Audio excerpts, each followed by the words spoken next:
So good morning to everybody. Now we are going to start the class. I have to continue. That is Earthworm, its external morphology and internal organization. So last class we discussed about the nervous system. The nervous system is somewhat developed in the case of Earthworm. The system includes the central nervous system and peripheral nervous system and also some of autonomous nervous system. The central nervous system includes a pair of suprapharyngeal ganglia. This is suprapharyngeal ganglia. Then just a pair of subpharyngeal ganglia present in the third and fourth segments consecutively. And we have just actually circumesophageal connective. The two ganglionic masses are connected by means of a ring around the pharynx. That's why it's called a circumesophageal connective. So this is subpharyngeal ganglion. Then we have the suprapharyngeal ganglion, otherwise called as, you see that one, cerebral ganglion. Now below you have just below the esophagus, below the pharynx, because subpharyngeal ganglion. And now this is a connective joining the two ganglionic masses.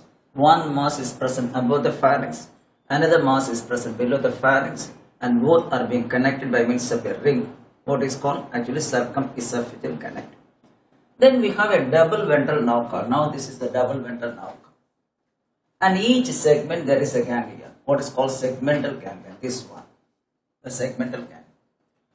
From each ganglionic mass, three pairs of nerves are given out. You see that one, three pairs of nerves are given out. They are supplying their branches to the segment concerned.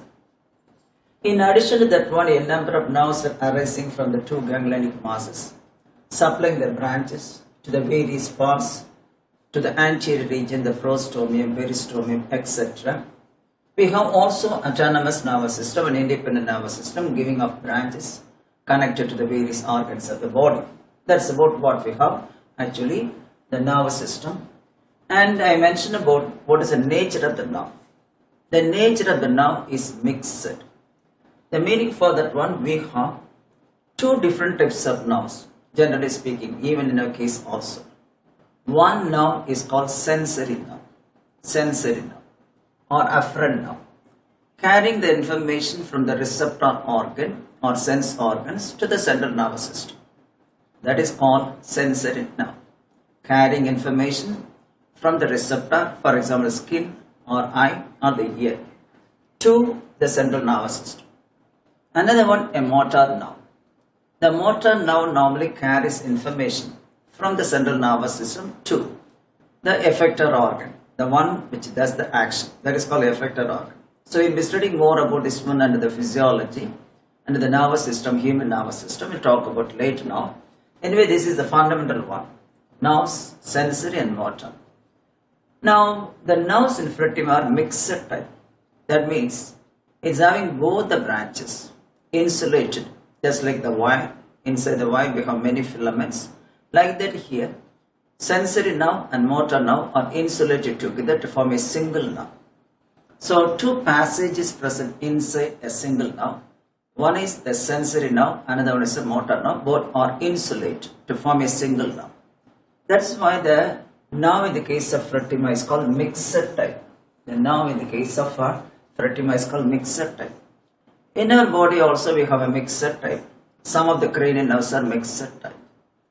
Some of the cranial nerves are mixed type. Say an example, we have 5, 7, 9 and 10. These are all the cranial nerves. 5, 7, 9, 10, they are mixed nerves.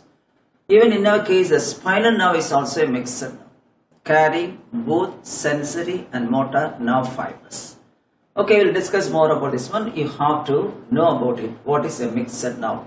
Formed of both sensory and motor nerve fibers. Now, in the case of Fretima, the nerve fiber is a mixed type, carrying information towards the central nervous system and also towards the effector organ, the one which does the action. For example, the skin or the muscles, etc. Now, the sensory system, referring to the receptor organs. So, we have a number of receptors present in the earthworm. They are grouped under three headings. Three types of receptors. For example, epidermal receptors. Then we have gastrated receptors. and then photoreceptors, like that. So epidermal receptors are the receptors found normally on the ventral and lateral sides. Ventral and lateral sides.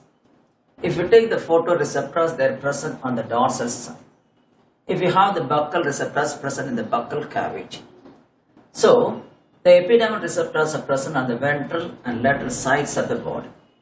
Now what are the receptors? Some receptors are concerned with the sense of touch. They are called tactile receptors.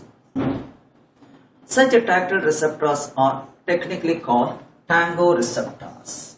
Tango receptors. Sense of touch, we are calling that one tactile sense. The receptors are also called tactile receptors, otherwise called as tango receptors. Or some receptors are called mechanoreceptors. They can find out the vibrations, the ground vibrations, and the animal is moving on the, what we have as the animal is moving on. That is a substratum. It can now find out the sound vibrations, the vibrations of what we have the earth. Such receptors are called mechanoreceptors because they receive the mechanical stimuli, nothing but the sound. So detecting ground vibrations, they are called mechanoreceptors. One tango receptors, another one mechanoreceptors, all found in the epidermis on the ventral side. So we have two types of epidermal receptors present on the ventrolateral sides. On the ventrolateral sides, mechanoreceptors and tango receptors. Now in the buccal cavity, we have certain receptors that are called buccal receptors. Normally when you have the receptors in the buccal cavity, they are concerned with the feeling the sense of what is called chemical stimuli. See, now these receptors are concerned with what we have the chemical stimuli. And mainly they are concerned with the receptors of taste. They are concerned with the receptors of taste of the food. That is why normally they are called chemoreceptors as they receive the chemical stimuli. And as they are concerned with the sense of taste, they are called gustatory receptors. Even in our case, our tongue is an example for gustatory receptor. Our tongue is an example for gustatory receptor concerned with the feeling of sense of taste. As they are feeling the sense of chemical stimulus, they are called chemoreceptors. So they are coming into the main heading chemoreceptors. And one type of chemoreceptor, what we have just gustatory receptors. Another type of chemoreceptor feeling the sense of smell, that is called olfactory receptors. Okay. Now here it is olfactory receptors not well developed, but they have gustatory receptors. So chemoreceptors receive the chemical stimulus, and there are two types, mainly for example sense of taste, they are called gustatory receptors, and olfactory receptors concern the sense of smell.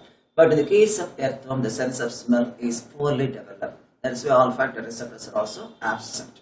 Only we have buccal receptors concern the sense of taste, called gustatory receptors, coming under the general category, that is chemoreceptors. Now photoreceptors, they are concerned with the reception of light. They are responsible for perceiving the light stimulus. Now normally these photoreceptors present on the dorsal side of the body. See that one? The mechanoreceptors, or we have simply the epidermal receptors that are present on the ventral side of the body. Here they are present on the dorsal side of the body, particularly prostomium and the anterior segments. And they have the ability to distinguish light intensities. For example, high intensity of light and also light intensity of light. So mostly these photoreceptors are found in the anterior parts of the body and also in the prostomium because it receives the light stimulus. Now each photoreceptor is nothing but a cell containing a nucleus. There we have L-shaped organelle. One L-shaped organelle is present. That organelle is called, now this is the nucleus. This is the nucleus. And this is L-shaped organelle. This is what's called optic organelle. And that is called as a lens. Optic organelle, that is called as a lens. So each photoreceptor is a single cell, what I mentioned here, containing a nucleus, then L-shaped optic organelle. That L-shaped optic organelle is called as a lens. And this lens is made up of hyaline substance. The lens is made up of hyaline substance. A single cell with the nucleus and also L-shaped optic organelle, and that is made up of hyaline substance. So the photoreceptors generally called as phaeosome. the photoreceptor generally called as a phaeosome. We can say either that the lens is called phaeosome or the total cell is called phaeosome. Both the answers are correct. So the optic organelle is otherwise called as phaeosome, or the entire photoreceptor is called phaeosome. So this is one question came in the question paper. What is phaeosome? Okay, either the photoreceptor cells in the earthworm or L-shaped optic organelle present in the photoreceptor of earthworm. Both answers are correct, generally speaking. Okay, so phaeosome, the entire cell, or the L-shaped optic organ. This is one question came in the question paper. So anyway, the sense organs include the epidermal receptors, having the tango receptors and mechanoreceptors, and also we have the buccal receptors concerned with the sense of taste, hence called chemoreceptors. Also gustatory receptor as it receives the taste stimulus. Then we have just the photoreceptors normally found on the dorsal side, because the dorsal side only exposed to that one, exposed to upper side to the sunlight. And normally the prostomium, the anteparts of the segments, they have what is called this photoreceptor. Each photoreceptor is a single cell with a single nucleus having L-shaped optic organelle. L-shaped optic organelle called as a lens, which may be called as phaeosome, or the total entire cell is called phaeosome. Remember that one, the photoreceptor. Now the reproductive system. See, the reproductive system is very much complicated. The animal is hermaphrodite, having both male and female sex organs in the same body. So that's why it's called as bisexual animal or monoecious animal. Monoecious, bisexual, hermaphrodite, all same. So earthworms are monoecious or hermaphrodite or bisexual. You can say the condition is called bisexual. Having both male and female sex organs, namely the testes and ovaries, are found in the same body. Though the animal is having actually testes and ovaries in the same organism, but there is no self-fertilization. The self-fertilization is prevented in earthworm by protandrous condition. So there is no self-fertilization. The self-fertilization is prevented by protandrous condition. The meaning for that one, the testes mature first and the ovaries mature late. If the testes mature first, then the condition is called protandrous. Suppose if the ovary matures first, then it's called protogyny. Protogyny. P-R-O-T-O-G-Y-N-Y. Protogyny. So protandrous condition where you have actually the testis matures first, the ovary is not ready for actually releasing the egg. So there is no self-fertilization. So anyway, this is one question. In earthworm, we have the same condition in the case of hydra, earthworm and tapeworm. Hydra, earthworm and tapeworm. In these three animals, self-fertilization is prevented by protandrous. The same answer for three animals. Hydra, then we have just actually the tapeworm, and also here that is earthworm. The self-fertilization is prevented by protandrous. Now let's go for the male reproductive system. Now it's very simple, but it's somewhat complicated arrangement in the case of Fretima when compared to, that is in the case of normal earthworm, megascolites and megascolex. Now the earthworm, the male reproductive system consists of a pair of, actually you can say two pairs of testes. Two pairs of testes. One pair to each 10th and 11th segment. One pair to each 10th and 11th segment. So one pair to each. So two pairs of testes. And normally they are attached to the intersegmental septa. Intersegments. Suppose this is, for example, the 13th segment. Say an example, this is 10 and 11. I am making a mistake. 10 and 11.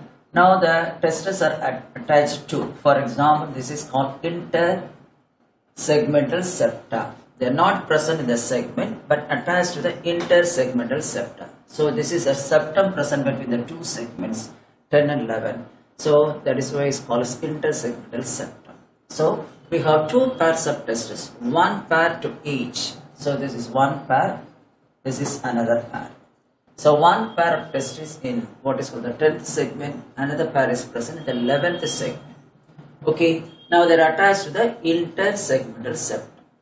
Then another one, testis sacs, the same segments of 10 and 11. Now the testis is not free, which is enclosed within a sac-like structure, that is called testis sacs.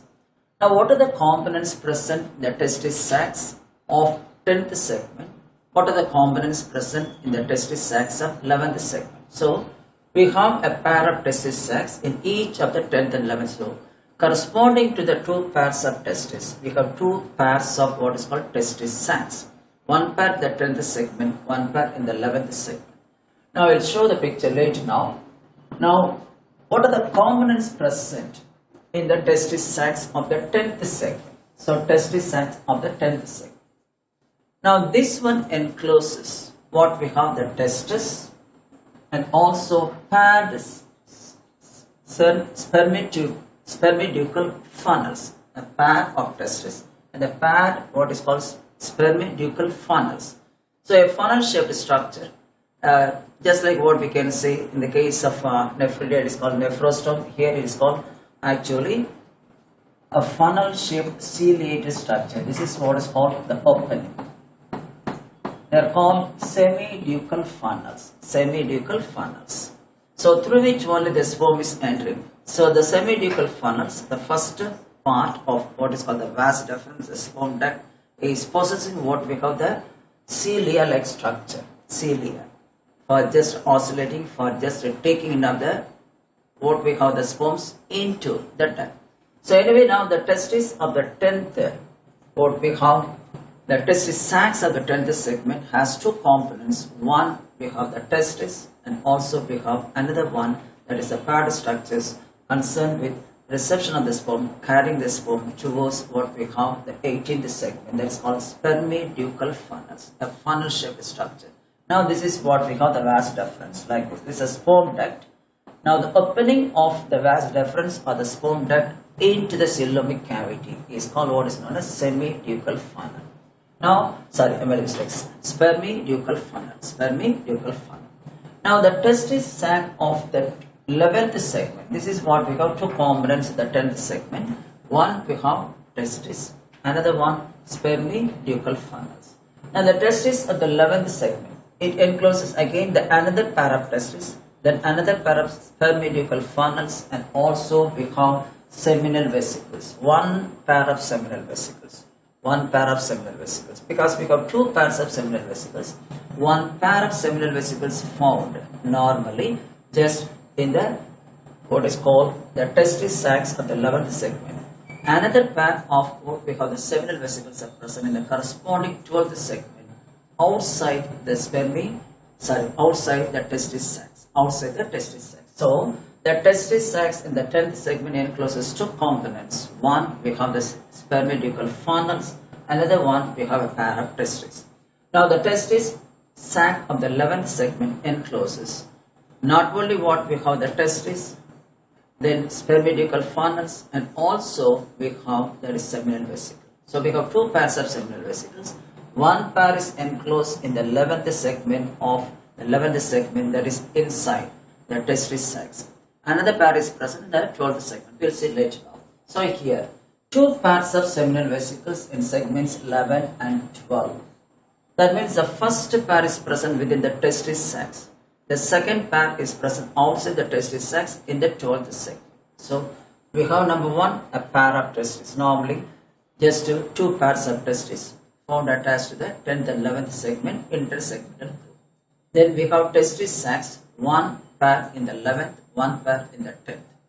Now the 10th segment, the testis sacs encloses two components. One is spermiducal funnels, and one we have the testis, one pair of testis. We'll see in the diagram. Then the 11th segment, that what we have the testis sacs, encloses three components. One, the testis, another one spermiducal funnels, and one pair of seminal vesicles, secreting some fluid, you know that one, for the transport of semen or the transport of sperm.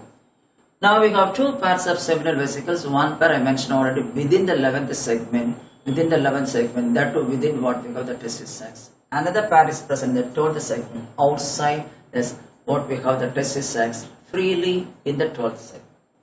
Now what is their function? Normally they receive spermatogonia from the testis and storing them. So the reception, so once the testis mature, they release the sperms. These sperms are received by the seminal vesicles and they are being stored. So they receive the spermatogonia from the testis that undergo maturation in the seminal vesicles. You know the spermatogonia, the sperm mother cells, not actually the sperm. So the spermatogonia, the sperm mother cells are received by what we call the seminal vesicles, and inside the seminal vesicles they have to undergo maturation to form a functional sperm. That's what's happening. So spermatogonia are the mother cells. They are not the functional sperms.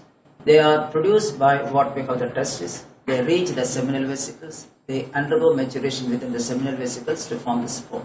So the seminal vesicles also secrete some fluid, and that fluid is normally used for the transport of the sperm, and together form, you know, that one semen. The fluid plus sperms together form semen. So anyway, now they receive spermatogonia from the testes that undergo maturation in seminal vesicles. So the function of the seminal vesicle is the reception of spermatogonia and the maturation of the spermatogonia inside them. Now we have, I mentioned already, two pairs of spermideucal funnels. One in the 10th, another one in the 11th, present inside the testis sacs, and that I mentioned about the structure also. So we have spermideucal funnels in segments 10 and 11. They are enclosed within what we call the testis sacs. And each funnel, now this is the funnel, semidecal funnel, which is ciliated, which is a ciliated funnel shaped opening. And each ciliated funnel, now this is what is called the spermideucal funnel, ciliated, which opens into the vas deferens, the sperm duct. Now this is the sperm duct. Okay, so that is called as a spermatic duct or the vas deferens. So each funnel opens into what is called the vas deferens or spermatic duct. So we have two pairs of what is called the sperm ducts. One pair on either side. Totally we have four what we call the sperm ducts or vasa deferentia. So the four vasa deferentia, so two from each side. So two from each side, as we have actually two just a spermideucal funnels. They reach into the vas deferens. So on each side we have two like this. This is one, this is another one. Two pairs of spermideucal funnels open into the what is called the testis sacs, and they collect the sperm and then transporting the sperm. So on either side laterally we have one pair. So altogether two pairs. Totally there are four vasa deferentia. So there are four vasa deferentia run from the 12th to the 18th segment and meet the prostatic duct. Now this is the gland that's normally found in segments from 16 to 20 or 17 to 20, spreading. So in segments from 16 to 20 or 17 to 21, we can say either way. Now these glands secrete some fluid. They have their own duct. Now these ducts join with what we call the spermatic duct and a common duct. Actually they open separately. So they have actually, there is the four vasa deferens run from the 12th to the 18th segment and meet, not joining, meet the prostatic duct coming from the prostate gland. And these two open separately through the genital aperture in the 18th segment. So we have, there are four vasa deferentia, two from each side. They meet, not join, they meet what we have actually the prostatic duct in the 18th segment and open outside separately by means of what is called the aperture, genital aperture. Now the prostate glands or spermideucal glands. We have normally a pair of glands but extending in 4 or 5 segments. A pair of glands only, somewhat extending in just 4 or 5 segments. For example, they are found. So large solid white structures. They lie one on each side. Only one pair only. But they are spreading from segments 16 to 20 or 17 to 21. Because as the case may be, 16th to 20 or from 17th to 21st segments. So anyway, now actually the spermatic ducts or the vas deferens of the two sides meet the prostatic glands in the 18th segment. That is where you have actually they are found in 4 segments, 16 to 20 or 17 to 21. But actually there is only one pair of genital apertures, namely the male genital apertures in the 18th segment. So the prostatic ducts and what we have actually the sperm ducts open into the genital hole. Now the two vasa deferentia and the common prostatic duct of each side. The common prostatic duct of each side. So it is a coiled gland having a number of minute ducts. All ducts are joined together to form what is called a single prostatic duct. We have only one pair of glands, but it's spreading in 4 or 5 segments. The two vasa deferens and the common prostate duct of each side open separately. That's why I mentioned the word. They never join. The two vasa deferens of both the sides normally meet the prostatic glandic duct, but they never join together. Now both the vas deferens and what we have this one, the duct of prostatic gland, open separately into the 18th segment or open separately into the genital pore of the 18th segment. So open separately on the body wall through the male genital pore. The male genital pore is formed in the 18th segment. What we discussed, the openings, the common openings present in the body in the beginning. Okay, now the secretion of these glands are known to help in the formation of spermatophores. The secretion of what is called the prostate gland used for the formation of spermatophores. What do you mean by spermatophore? Bundle of sperms. Bundle of sperms. So the sperms are bundled together by the secretions of the prostate gland. So once again repeat, we have two pairs of vasa deferens running from the 12th segment. They meet the prostatic duct from the prostatic gland, and the common prostatic duct from each gland open separately along with what we have the vas deferens on the surface of the 18th segment. On the surface of the 18th segment. So the prostate glandic duct and the vas deferens here open separately, not joined together. Now, what is the role of prostate gland? There is one question. The prostate glands release secretions, and these secretions are used for bundling of sperms. Bundling of sperms. Bundling. So spermatophore is nothing but what is called bundle of sperms. The sperms are bundled together by the secretions of prostate gland. That bundle of sperms is called what is called spermatophores. Now, in addition to the prostate glands, we also have some additional glands which help in copulation by secreting some fluid. They are present in the segments 17 and 19. See that one. Accessory glands. These glands are present in 17 and 19. And actually, we have two pairs of accessory glands. One pair in the 7th segment, another pair in the 19th segment.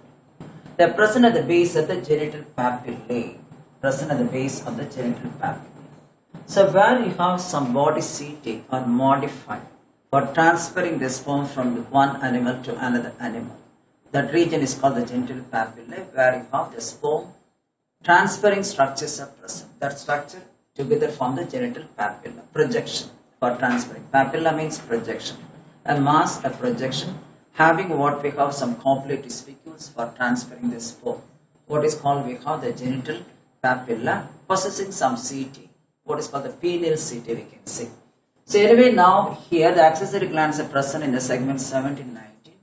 Just actually the base of the genital papilla 17 and 19. Now the secretion of these glands I mentioned help in the attachment of the two worms during the time of copulation. So during copulation, the two worms come close together and joining, and that joining or attachment is brought about by the secretions of the accessory glands present in the 17 19, and they are actually present at the base of the genital papilla.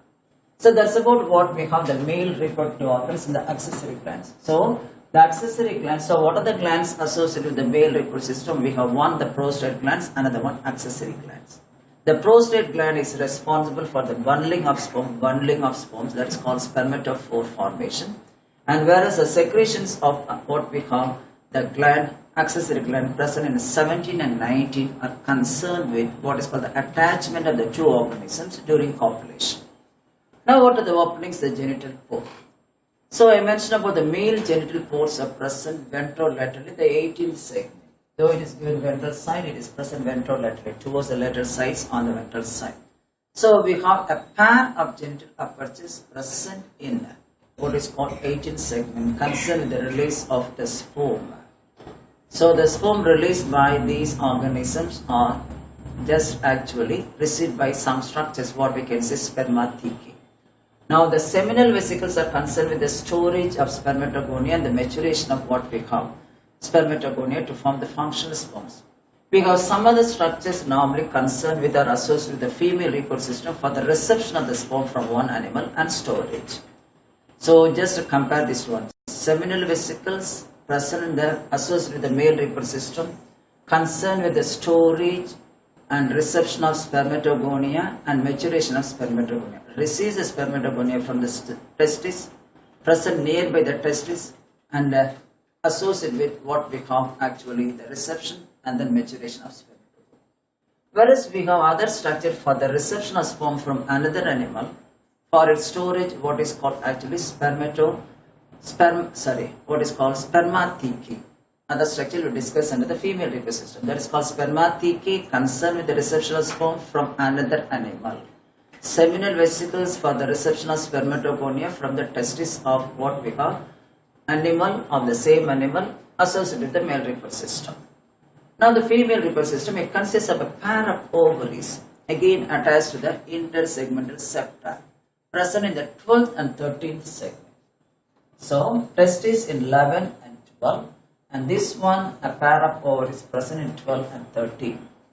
Again we have a pair of oviducts. So each one is having a pair of oviducal funnel. That one is spermiducal funnel in the case of what is called the vase deferens. Now this is a oviducal funnel. This is the oviduct and this is the oviducal funnel, a funnel shaped opening for the reception of the egg. So a pair of oviducts each with a broad oviducal funnel opening into the coelom. They open into the coelom. So this is oviduct and this is what we call the funnel shaped oviducal funnel. Now these two oviducts coming from what is called arising from, that is the ovary for reception of ovum, they penetrate through the 13th and 14th segment and join together to form a common oviduct.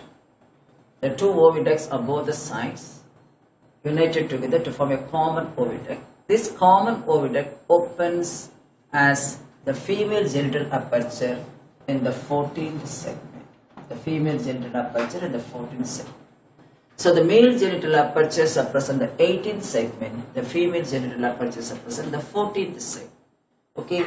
Then I mentioned about one structure. So ovaries, a pair of ovaries, a pair of oviducal funnels, a pair of oviducts join together to form a single, that is female genital aperture in the 14th segment. But in the case of male, you see that what a pair of male genital apertures, a pair in the 18th segment. Now spermathecae, these are all bag-like structures, 4 pairs in number, present in the segments 6, 7, 8 and 9. They present in the segments 6, 7, 8, 9. They locate in the segments 6, 7, 8 and 9, 1 pair to each segment. Now the structure is normally, now this is the spermatheca. This is present in each segment like this. This is one segment. So this is the opening. This is the opening. Suppose we have this is the 6th segment. So the opening is present between 5 and 6. So we have a pair. I'm mentioning only one. So another one is also present like this. And so one pair to each segment. And now they are called spermathecae. So present in segment 6, 7, 8 and 9, one pair in each segment. Now this is possibly the 6th one.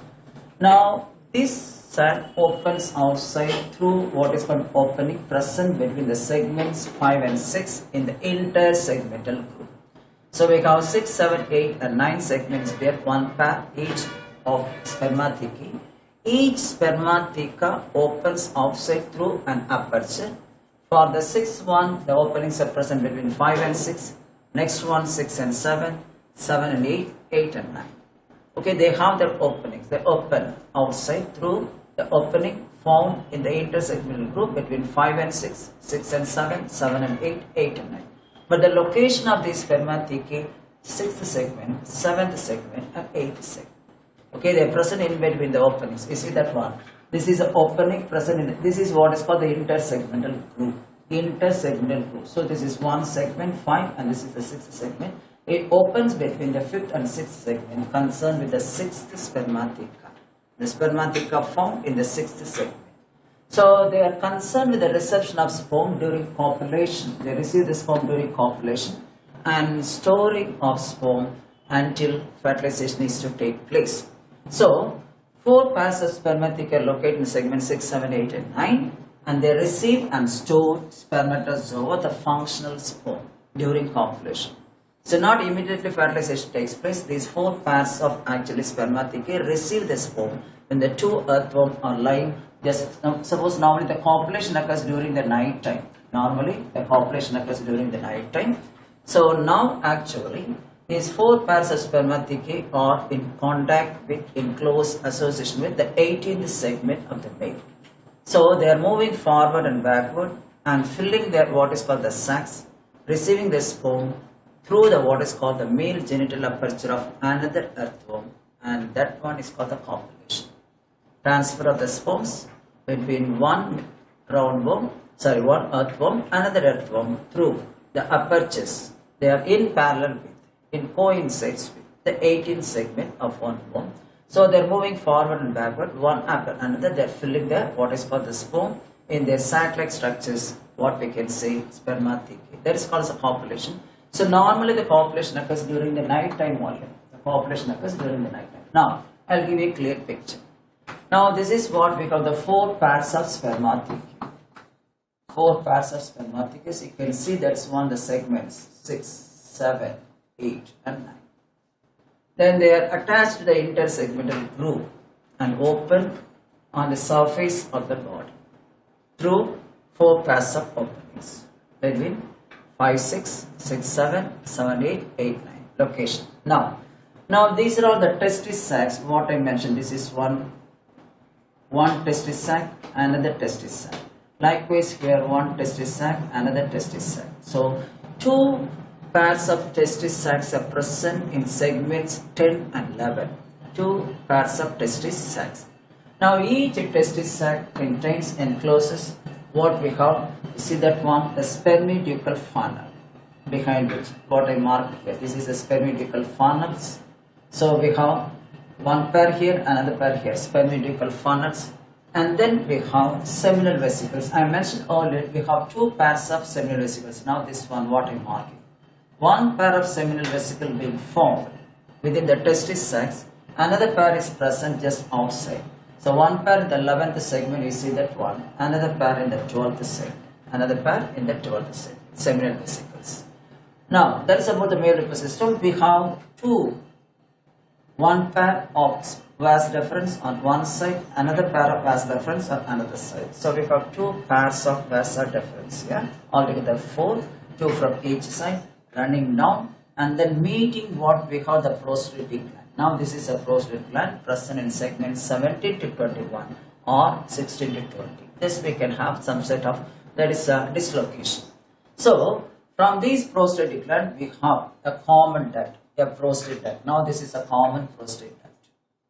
Common prostate and also the sperm duct. So this is a common, this actually prostate duct, and we have the sperm duct. They open separately here by means of a pair of openings. So the prostate duct and the spermatic duct, they open separately into, or actually on the surface of that is the body in the 18th segment. Now 2 pairs of accessory glands, one in the 17th segment, another one in the 19th segment. You see the black colored one. These are all what we have accessory glands. So they only produce certain secretions. I mentioned, you know that one, for the copulation. The secretions are released for the attachment of the 2 worms during copulation and also help in the transfer. So the prostate glands, now you see that one, making the sperm into bundles, sperm bundles, what is called spermatophores. Then that's about the male reproductive system. Testis sacs, we have the testis, spermideucal funnels, vas deferens. The glands associated with the male reproductive system are the prostate glands, and then what we have, 2 pairs of accessory glands in 17 and 19 segments. Now the female reproductive system is very simple. You see that one, we have a pair of ovaries. A pair of ovaries present in the 13th segment. Present in the 13th segment. So 11 and 10 and 11 testes, 11 and 12 seminal vesicles. We have just, you see that one, ovaries are present in the 13th segment attached to the intersegmental groove. And we have a pair of oviducal funnel. Now this is a oviducal funnel, you could see easily. This is a oviducal funnel or ovarian funnel. Another name is given here, the ovarian funnel or oviducal funnel. And from that funnel origins, now this is a oviduct. This is the oviduct. And the 2 oviducts join together and open on the surface of the 14th segment as a single female genital pore. Now in the case of male, a pair of genital pore. In the case of female, a single genital pore is normally formed. Now copulation and cocoon formation. I mentioned already copulation occurs during night time and between the two organisms. Suppose for example we have, this is one earthworm having its, for example this is the 18th segment and this is another earthworm is normally in opposite direction. There is another earthworm in opposite direction. So here the spermatical openings between 5 and 6, 6 and 7 and 7 and 8, 8 and 9 are facing or coincides with what is called the 18th segment, the male genital aperture. Now the sperms are transferred. The sperms are transferred to all the four. The animal is moving forward and backward receiving the sperm so that all the four bags are filled with the sperm. All the four bags are filled with the sperm. So after copulation it's not fertilization, only copulation, transfer of the sperm. So after copulation gets over, the two animals get departed. This is what is happening during copulation. So the sperm from one organism is transferred through the 18th segment genital pore into the openings of what we have into the sac, the spermaticae through the openings. Now self-fertilization is prevented, I mentioned already, because of what we have, the protandus condition. In the beginning itself I told you. Now the secretions of the accessory glands and the genital papillae assist in copulation. So the glands, accessory glands and genital papillae, there's a projections used for transferring the sperm. Genital papillae is nothing but the projections present in the 17th and 19th segment. They are concerned with actually transferring the sperm with the help of the secretions of the accessory glands. Then, so the prostate glands are used for bundling the sperms, and the glands, accessory glands, along with the genital papillae, help in transferring the sperm. Okay, that's called as a copulation. Now, later on, what is happening? Cocoon formation takes place at the region of what is called clitellum. The clitellum becomes actually forms a girdle-like structure. By means of wriggling movement, the girdle gets separated from a ring. Now into the ring only what we can say the cocoon, the sperms and eggs are released. So fertilization and development takes place only in the cocoon, not inside the body of the animal. So fertilization is external, that too in the cocoon. So both fertilization and development takes place in the cocoon only. So the secretions of accessory glands and then genital papillae, they assist in copulation. And cocoon formation is assisted by what is called the glands present in the clitellar region, called as the clitellar glands. So cocoon formation is not brought about either by the prostate glands or by the accessory glands. It is being brought about by the glands present in the clitellum. They are called clitellar glands. Now the fertilization of the eggs and the entire development takes place within the cocoon. So once the animal is ready for fertilization, now the girdle, that is what we call the cocoon, is moving forward and backward between the what we call the 18th segment, 5, 6, 7, 8 segments. Sorry, 6, 7, 8, 9 segments. So that what is happening when the girdle is moving forward and backward. So this is what we call the cocoon. This is the earthworm. This is the cocoon. By the movement of what we call the animal, it is moving forward and backward so as to receive the sperms through the 18th segment and through the so as to receive the sperms from the spermatical openings from the sac and also the eggs from the 14th segment through the oviducal, through the what is called the genital aperture of the female. So now the cocoon is a girdle-like structure, a ring-like structure moving forward and backward for the reception of the sperm from what is called the spermaticae and for the reception of egg through what is called the female genital aperture of the 14th segment. So fertilization takes place only in the cocoon. This is one question, don't forget that one. So fertilization occurs only just within the cocoon and also for the development. So once fertilization is completed, the animal is moving, that is by means of wriggling movement, it withdraws its body from the cocoon. Now the cocoon is now closed at both ends, inside which we have the fertilized egg. This is what is happening. So the cocoon is normally being relieved from the body by the wriggling movement of the animal, and now the cocoon being closed at both the sides with the fertilized eggs inside. So fertilization now is completed. The development is also taking place only in the what is called the cocoon. So normally the egg is undergoing division, repeated division, and that is called holoblastic and unequal cleavage. The resulting blastomeres are unequal. The egg is completely divided and the resulting blastomeres are unequal. Now there is no larval stage. That's why the development is direct, we can say. The cleavage is holoblastic and unequal.